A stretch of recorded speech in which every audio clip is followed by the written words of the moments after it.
Срещаме се от 1 година и всичко изглеждаше така, сякаш сме двойка. Той казваше, че ме обича, както и аз с него. Прекарвахме заедно всеки уикенд, планирахме първото си съвместно пътуване и така нататък. Миналия уикенд му направих палачинки, защото следващия вторник щеше да има рожден ден. Беше щастлив и разговорът протече последния начин.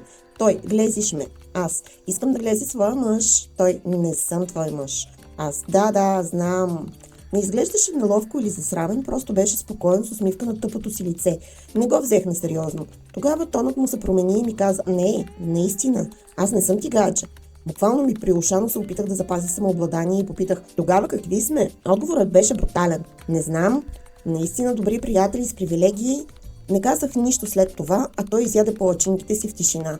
По-късно ме попита дали имам планове за деня. Отговорих, че планирам да чисти, и той си тръгна след час.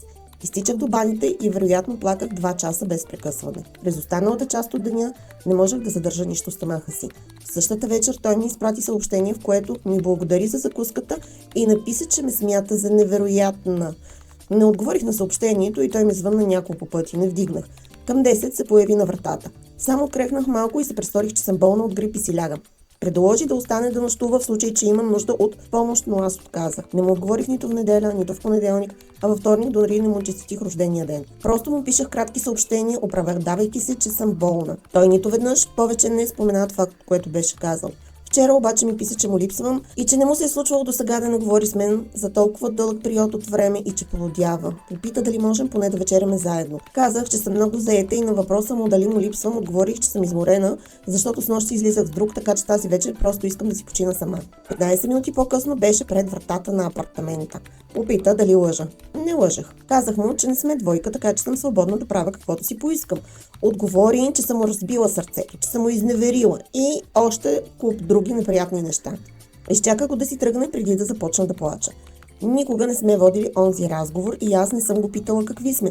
Просто предположих, че сме заедно, защото го обичах и си мислих, че и той. Но сега, след като знам, че не сме гаджета, не мога да разбера той защо се разстрои, че съм спала с друг мъж вчера.